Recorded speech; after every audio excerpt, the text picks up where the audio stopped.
Selamat untuk 2,2 juta keluarga penerima manfaat dengan kategori berikut ini yang sudah masuk SK atau surat keputusan besok hari Senin tanggal 17 Januari tahun 2022. Ini harus segera diurus ke bank agar bantuannya bisa dicairkan. Nah, kira-kira ini bantuan apa? Mungkinkah ini PKH tahap 1? Atau mungkin untuk bantuan yang lain. Maka dari itu simak terus videonya sampai akhir dan kita intro dulu.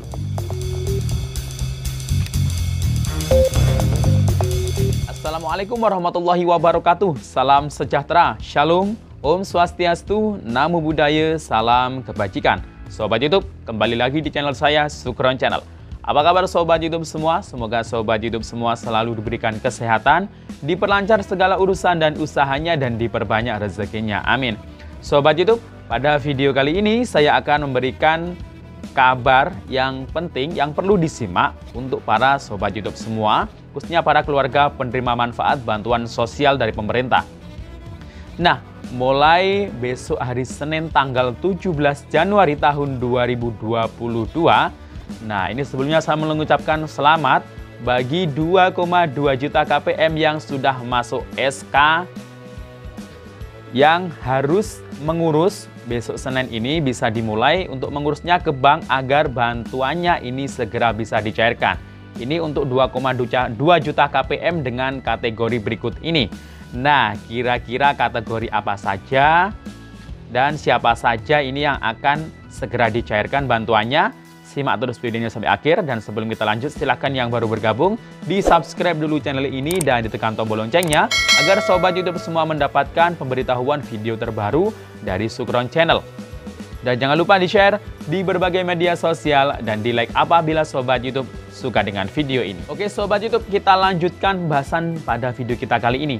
Nah, hari ini tanggal 15 Januari tahun 2022 ini merupakan batas akhir untuk para keluarga penerima manfaat baik PKH maupun BPNT ini untuk mentransaksikan semua bantuan sosialnya yang sudah masuk kartu KKS atau rekening.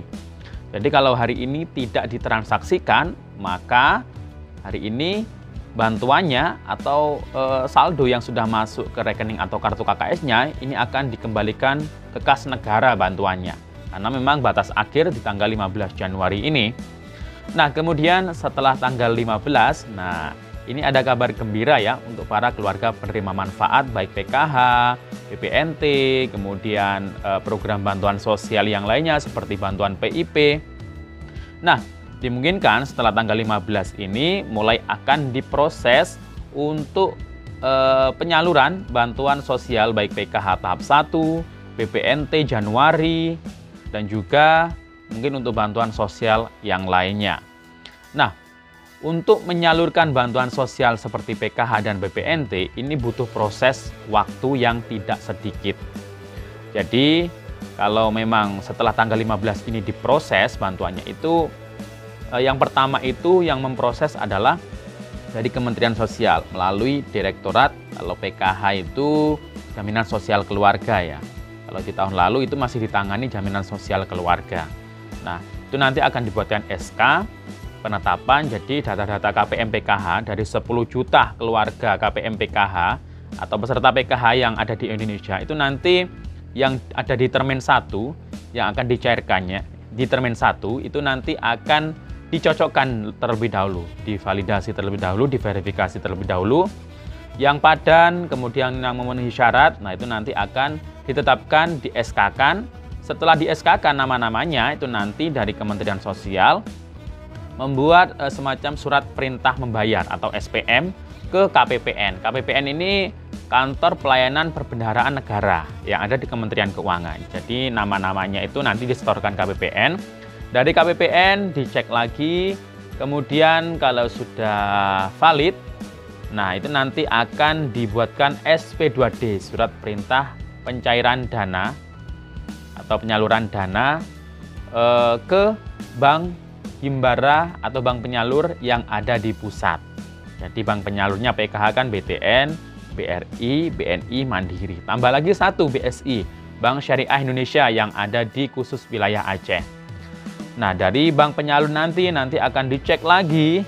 Nah, nama-nama yang rekeningnya tidak bermasalah itu nanti akan ditransfer. Bisa jadi ada yang gagal transfer.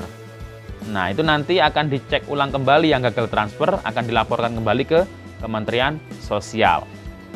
Jadi ada banyak penyebab gagal transfer. Bisa mungkin rekeningnya berbeda dengan nama, dengan di data Dukcapil. Nah, itu bisa saja terjadi. Jadi itu ya Sobat YouTube.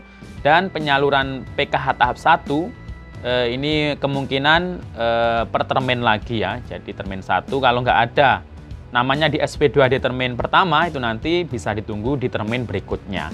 Begitu pun dengan bantuan BPNT, sama juga ya. Karena setiap bulannya itu dari Kementerian Sosial melalui Pusdatin itu selalu melakukan atau menetapkan DTKS yang pasti setiap waktunya itu berubah. Mungkin ada yang sudah meninggal, ada yang sudah kaya, ada yang pindah, ada yang mungkin profesinya sudah sejahtera, jadi PNS, TNI, Polri. Nah, itu nanti akan berubah. Atau mungkin ada usulan baru dari pemerintah daerah.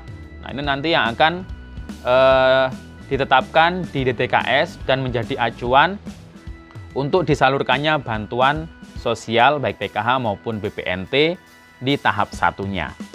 Nah, Sobat YouTube, mulai besok Senin tanggal 17 Januari tahun 2022, nah ini sebelumnya saya mengucapkan selamat bagi keluarga penerima manfaat yang memiliki kategori anak sekolah SD, SMP, dan SMA.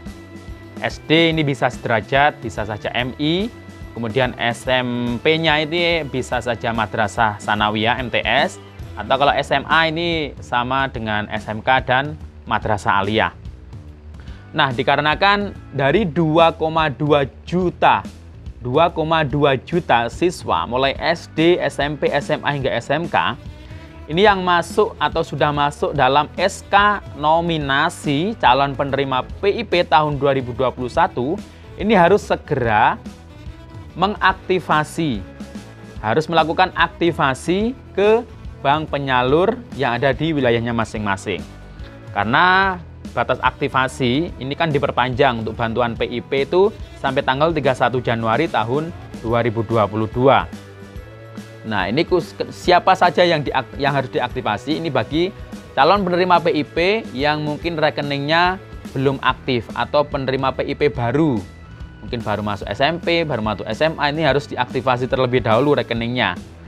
Nah, cara mengaktifasinya itu caranya itu bisa berkoordinasi dengan pihak sekolah ya.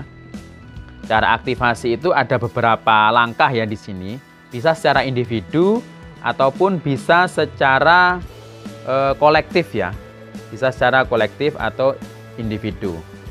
Nah, itu nanti dari pihak sekolah akan memberikan surat keterangan dari kepala sekolah atau kepala lembaga, kemudian menyerahkan fotokopi KTP, KK asli orang tua, ini bagi yang belum punya KTP dan KK.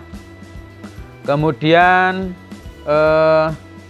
kalau untuk yang kolektif itu nanti akan diurus ya oleh pihak sekolah nanti, tetap persyaratannya nanti, dan itu nanti akan dibawa ke bank penyalur. Kalau untuk yang SD, SMP itu bank penyalurnya bantuan PIP itu BRI, kalau untuk SMA atau SMK atau sederajat itu BNI.